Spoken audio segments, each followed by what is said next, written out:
everyone, Sanjay here, and welcome to my life and channel update video for October of 2024. Hopefully I didn't peak the audio too much there. Boy, there's a lot of different things to talk about. Let's see. So probably the big one that I want to start with is streaming. Let's just go ahead and start there. So as you may or may not have noticed, I did a bunch of streams earlier in the month, and then I haven't really done any in the latter part of the month. There's a couple of big reasons for that. One of the big ones is I feel like the Guild Wars 2 streams weren't really clicking, at least the type that I was wanting to sort of do. I'm going to slightly tweak my volume down a little bit, so hopefully I don't peak the audio too much. I was happy with how, I think it was last month I did the big video comparing build systems between Guild Wars 1 and Guild Wars 2, and I was a little unhappy with how the audio was a bit overdriven and that, but I decided not to comment on it and just let it roll, because there wasn't anything I was going to do about it anyway, but I kind of want to avoid that happening here. Anyway, so yeah, I was enjoying streaming Guild Wars 2, but sort of the just standard things that I tend to just do, of like dailies or weeklies or whatever, just those sorts of things. That's most of the time right now when I'm booting up the game. I'm either like doing that or doing something where I'm like following something in the wiki. So like I've been I spent a little bit of time yesterday working on Lumif or whatever. It's the light puzzle achievement in You Are Marches. So it's like I don't necessarily want to try to stream that while I'm also trying to look through things on the wiki, because I don't think that works super well, because if I'm looking at things in the wiki, I can't be paying attention to possible chatters. But I've also just not had very many chatters during it. Like some people drop by, and I do appreciate it when people drop by and say hello. But I just haven't gotten the sense that there's been interest in at least what I have been streaming in it. So I don't know if my regulars are interested in the Guild Wars 2 streams and do want to see more of them, even if it's just like me doing dailies, please let me know. Like right now, though, I'm doing just a lot of the Halloween stuff, so I don't know how much people want to watch Minor grind in the Raceway and the Mad King's Labyrinth, in addition to the usual bevy of whatever the dailies are or whatever. I've definitely been thinking some about what I might do with it, including like, okay, do I just embrace that webcams are necessary to get views and be like, well, because the thing is, I don't necessarily want to like put myself together, and it's not necessarily a whole lot, but usually when I'm playing, I'm in my pajamas with crazy hair, and it's like, how does that affect how people might be interested in watching? I mean, my hair's a little bit crazy right now as it is. Like, I haven't done a whole lot to try to organize it, so you can kind of see it chaotic messes very easily because it's very curly. That looks so funny. And so it's an unruly thing. It's fun in some regards, but it does challenge standard norms of presentability. So that's something that I'm thinking about, of like, how much is that necessary, and how much should I just focus on like story playthroughs?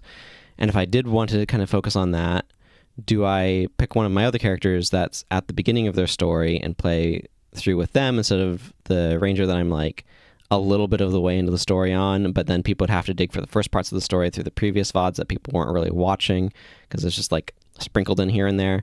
So I don't know, I'm not 100% sure going on there. The other thing though is that I am increasingly wanting to just sit down and stream that playthrough of Middle-earth: Shadow of War.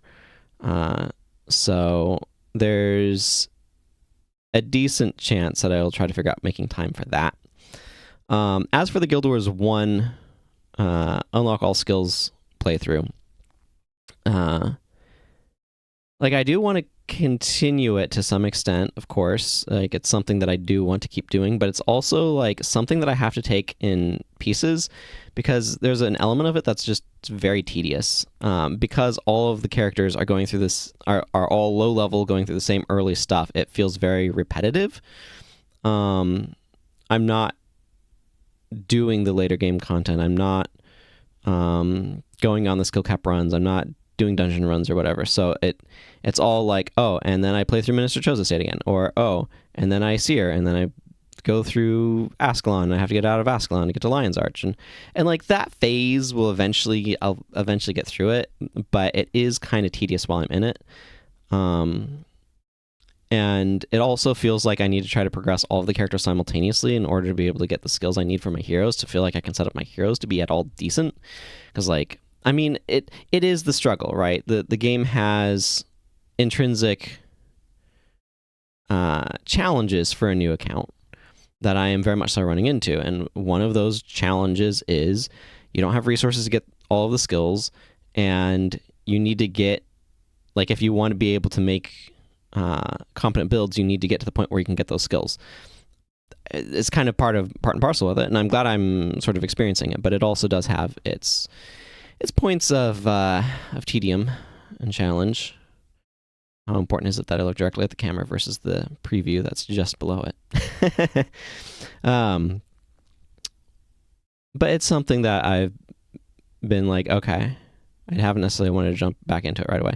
Plus, there's just like enough of my attention has been soaked up with other things that have been going on, such as the Guild Wars 2 Halloween event. There's also, I've been watching Bingo Brawlers. So for those who don't know, Bingo Brawlers is put on by Captain Domo. I watch the VODs usually because I prefer to watch things that way most of the time. I see you fellow VOD viewers. And it's an Elden Ring bingo race. It's basically an esport sort of thing where there's a grid of 25 objectives, 5x5 grid, and when one player claims an objective, the other player can't, and so they don't have any information about what the other person's doing aside from the what happens on the board, and it's either first to get a bingo with a line, or if all bingos are blocked, then you win by majority, which means you get 13 squares, or most squares within the 2-hour time limit. Anyway, I've been enjoying that a lot, so I've been watching that, and it's been making me want to play Elden Ring again. But I don't know. I kind of feel like with Guild Wars 2 a little bit, I'm in a little bit of a holding pattern as well, just waiting for the next part of the expansion, Wilds of Janthier expansion to come out. Speaking of games, I have been playing The Legend of Zelda Echoes of Wisdom. I will... no spoilers or anything about it. I'm still playing through it. My sister wants to watch me play it, so we've kind of been slowly chipping away at it together, but our schedules aligned to some extent, but also not a whole lot, and we've also been busy lately filling out our ballots for voting because we live in Washington State, where we vote by mail, which means we get to sit down and like read through the voters information pamphlet with all of the information about the initiatives and what they do and arguments for and against and candidate profiles, and it's a great system, and I think everybody should be able to vote that way if they want, because it really lets you, at least for me, makes me feel like, oh, I have time to like figure out what's going on here and really dig into the different candidates and everything. So I like the system. So a lot of times I've been going to that instead of playing Echoes of Wisdom lately. But I've been really enjoying Echoes of Wisdom overall. There's definitely some clunkiness to the design, but it's also unavoidable in order to be able to capture what they're trying to do with it. And it simultaneously feels like a Legend of Zelda game, but one that you're approaching differently. So it feels different than a Legend of Zelda game in terms of the way that you're interacting with it. Basically, the best way to think of it is that they have changed your verb set, your methods of interaction. So normally when you play a Legend of Zelda game with Link, you are rushing in with your courage to confront the enemies. And this one, it's like that's not really something you have to be very strategic. You have to apply wisdom to when you're using which abilities when and how and what you're doing. And it's a bit more puzzle oriented, and I've been really enjoying it, and I've been very impressed with the design. There's a lot of elements to it where I'm like, oh, wait, you can do this, that have been surprising but fun. So I have been really impressed with it design-wise. So it definitely ranks up highly. It ranks up there highly for me for Legend of Zelda games. So I have been enjoying it, and I've been quite a bit more impressed with it than I was by Princess Peach Showtime. I haven't finished Princess Peach Showtime because it's just not gripped me the same sort of way. I'm not going to talk too much more about that one though. So yeah, I've been enjoying Echoes of Wisdom, and if you are interested in a bit more of a puzzle oriented, an action puzzle game, I guess you might call it. I don't know. Little doesn't have a great comparator that I can think of off the top of my head, but it's definitely an interesting one. Another game thing that's been occupying my attention is I've dipped back into RPG Maker MV, and I'm working on something there. I don't know. We'll see if it ever finishes. I've had a very bad track record, but I've also been slowly but surely learning about how my own creative process works. I think one of the biggest challenges that I have creatively is that I'm a pantser. So this is a writing term. There's plotters and pantsers, and pantsers fly by the seat of their pants, hence the term. Whereas plotters plot everything out ahead of time. And I have, like, I am a pantser. I have to figure things out as I go. But I also, like, RPG Maker MV is a bit rough for that. Like, it facilitates it on the surface, but the problem is you run into organizational issues, and then there's not great tools for reorganizing within the design of the user interface. So the problem that happens is I like the fruit of plotting in the sense that I like it when the design feels well thought out and crafted and organized, and I like when the lore feels coherent and rich and well thought out, and where things are kind of designed for it. And that to me feels like a plotter path. So I keep finding myself falling into the pitfall of trying to be a plotter where I'm planning things out. But the problem is when I do that, I get stuck. I just always get stuck because I'm not a plotter. And so I run out of steam trying to plot, and then I can't actually make anything. So I need to just say everything is chaos, and we're just going to make chaos that appeals to my sensibilities. And then maybe something can actually happen. So, I don't know. I've been figuring out how to move myself into chaos mode and just kind of like make things happen and not worry about things being weird or inconsistent or nonsensical, and eschew that plotter sort of thing. See if I can actually make something happen. So that's also been soaking up a decent amount of my attention. Other things this month that I want to talk about. Obviously, I've been continuing to play Magic the Gathering. Unfortunately, standard events haven't happened a whole lot, particularly in this latter part of the month, because people have been really interested in Duskmourn. I've been enjoying Duskmourn. I really like rooms in particular, so I've been quite impressed with how they play.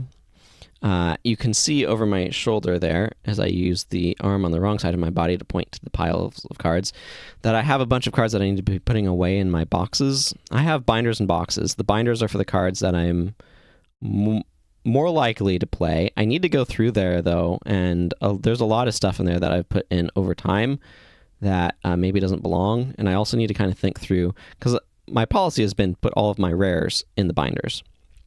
But some rares have been downshifted for a reason. And maybe those need to go into the boxes too. But I have the boxes are very organized. Creatures are sorted by converted mana, I guess they call it mana value now. It took them 30 years to come up with that term. Okay, maybe not quite that long, but it took them 25 plus years to come up with the term mana value instead of converted mana cost. And it was a great invention that I'm still getting my head around. But I have creatures sorted by color and mana value, and then alphabetically within the mana values, and so I have all other sorts of sorting things. It's a whole process because I want to be able to find stuff in the boxes, but it does make putting stuff away in the boxes a lot more of a process because you need to maintain the organization. So there's this overhead cost that is beneficial later, but not the easiest for putting things away. So you can see the waiting pile of work I have behind me. I think that covers a lot of the initial stuff that I wanted to talk about. There's only really kind of one, sort of two major things that I really wanted to talk about at this point, and it has to do with the one article that I published this month. That I titled, let's see, I have it written down in my notes. Yeah, Pondering Marriage, Sexuality, and My Future is the name of the article. I'll link it down below in the description. Oh, that reminds me, just mention the description. I should mention this real quick while it's on my brain, and then I'll get back to that article. I have decided to move over to Blue Sky from Twitter, so I need to update things in my automatic YouTube upload things to link to that if I have it linking to my Twitter.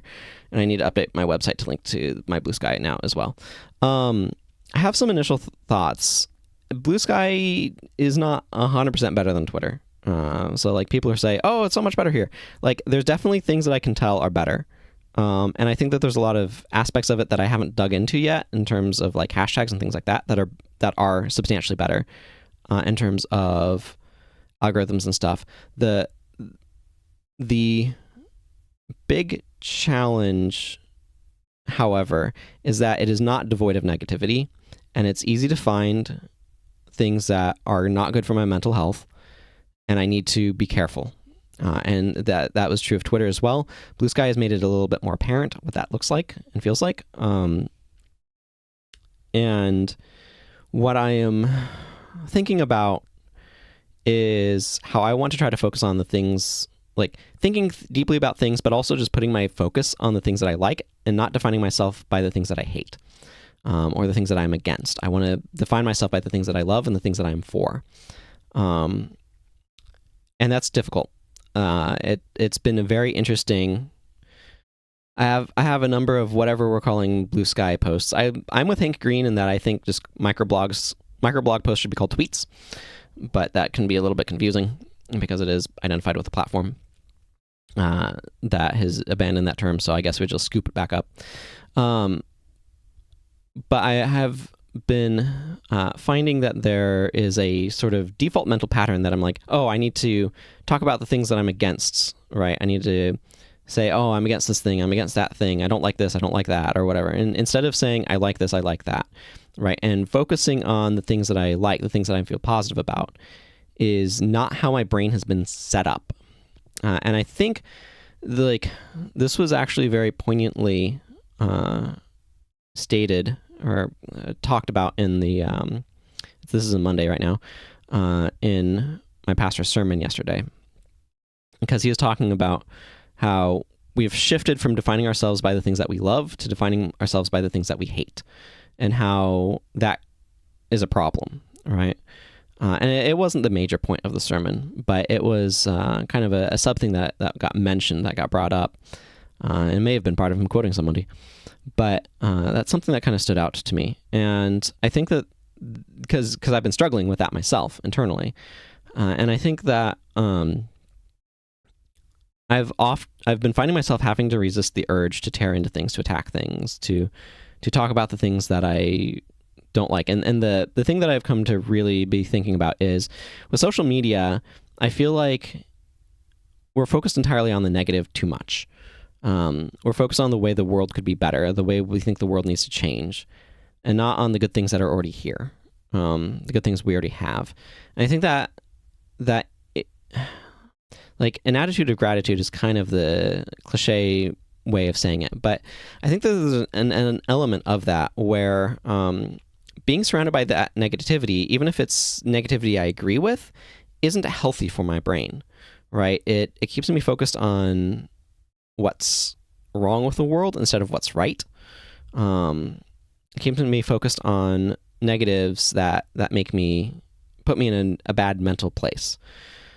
And I think we're all kind of feeling the effects of that, but we've also all been kind of trained by the algorithm to complain about it. Like when I am on Blue Sky and I see people complaining about Twitter, I'm like, this is not actually helping.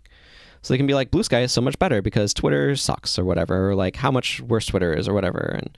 And yeah, Twitter has problems. It has problems of bots that don't make any sense to me because why would you make a bot if it's not to make money off of it, right? And then it's just these bots that are going around liking and following random things. I don't know how they make money, and my hair is a train wreck.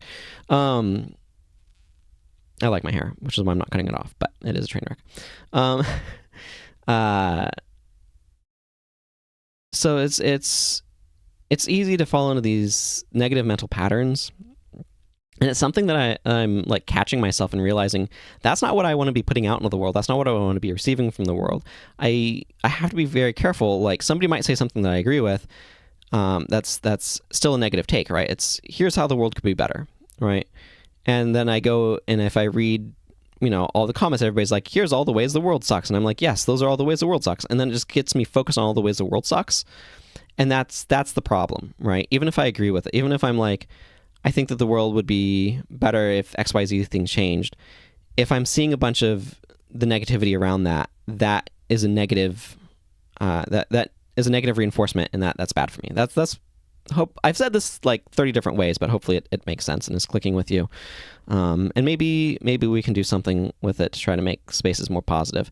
This isn't to say that we can't dig into the things we dislike, but I think if we're being snappy about stuff, that's when we should be focusing on the positive, because snappy negativity is not helpful. I think if basically constructive criticism is very different, or constructive analysis is very different from just complaining about things. And there's just too much complaining about things, and I want to stop complaining about things too. Is kind of the summary there. So that's what I want to try to do with my Blue Sky. I am overall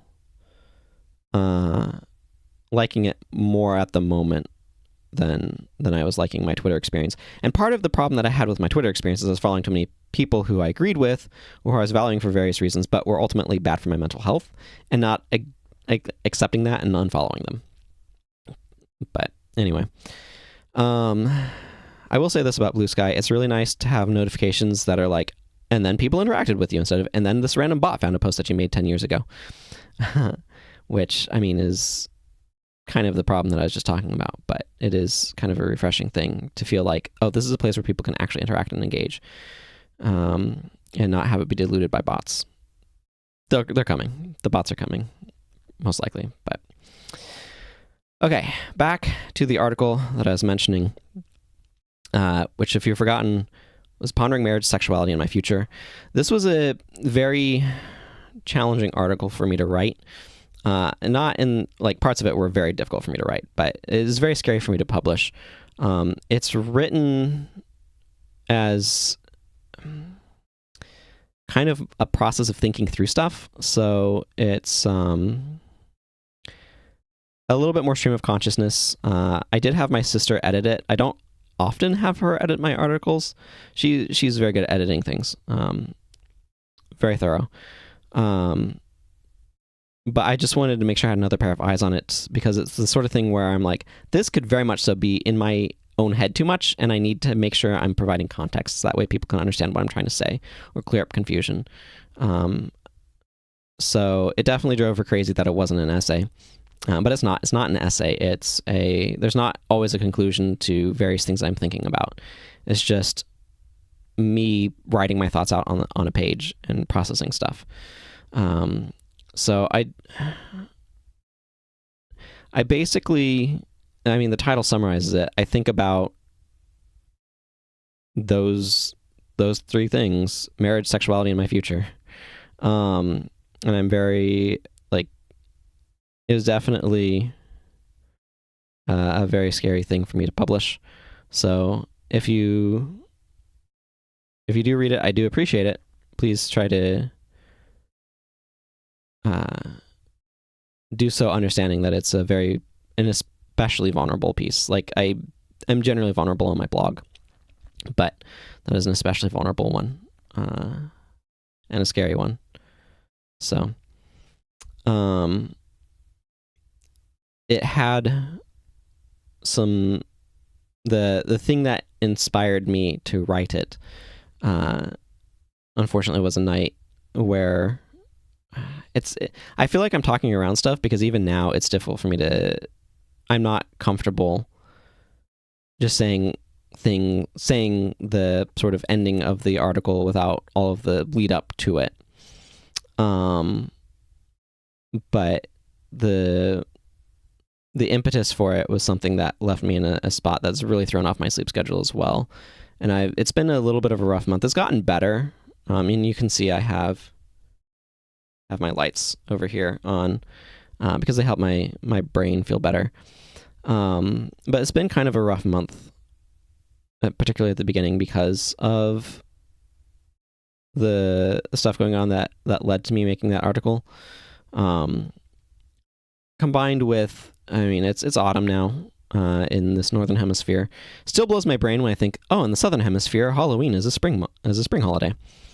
But I'm looking out my window over there when my eyes go over there like that. But it's so the things getting darker earlier has also been challenging for me.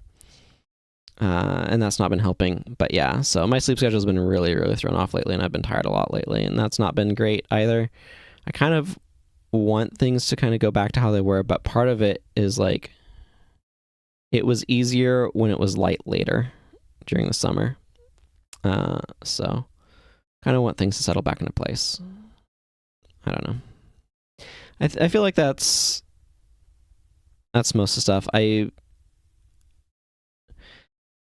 Part of me wants to be able to feel comfortable giving a summary of that article, but I'm not ready to do that yet. There's too many things in there that I want people to experience the full context, and so a summary just doesn't feel like something that I can comfortably give at this time. So anyway, like I said, link to that will be down in the description, as well as links to other things.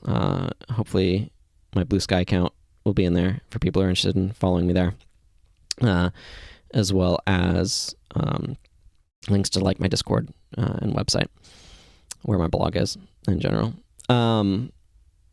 The only other thing that I want to say again is, if you have thoughts about the things that you enjoy watching me stream, please let me know. If you've liked stuff about the Guild Wars 2 streams, please tell me what, because I would kind of like to do some more of that at times, but it's helpful to know what people actually want to watch, because it's not, I don't know, it adds overhead to playing to stream. And so I don't necessarily want to add that overhead if it's not something that other people are valuing. Because to me, the value of streaming is either it's something that I want to put out into the world anyway. So that's where something like streaming a playthrough of Shadows of War, Middle-earth Shadows of War, would be something that I'd want to do, because I want to play through that game again, and I would be happy to have a playthrough of that up on my channel. I guess, speaking of Middle-earth, Rings of Power Season 2, I watched that with my sister. I think that was this month. It might have been last month. I don't know. I enjoyed it. Huge improvements over Season 1. That's all I'm going to interrupt with this thoughts to say. Or it's because it's a way for me to interact with people. So if people aren't showing up to the chat for me to interact with, it kind of, if that's what I'm streaming for, it sucks all of the interest out of it for me. So it doesn't require very many people, just a person who's active or a couple of people. But yeah, that's some of my thoughts. So let me know what you actually want to hang around watching and that sort of thing. And I don't know, it might be something where I just need to do it enough that like people start seeing me and start showing up more regularly. But it's always difficult to tell with this sort of thing. And the problem with streaming Guild Wars 2 is it's a much bigger pond. So Guild Wars 1 is a much smaller pond, so it's easier to get noticed there. You just don't have as much competition. So anyway, that's going to go ahead and wrap things up for this somewhat lengthy update. Thank you all very much for watching. I do appreciate it. And until next time, everyone, take care and goodbye.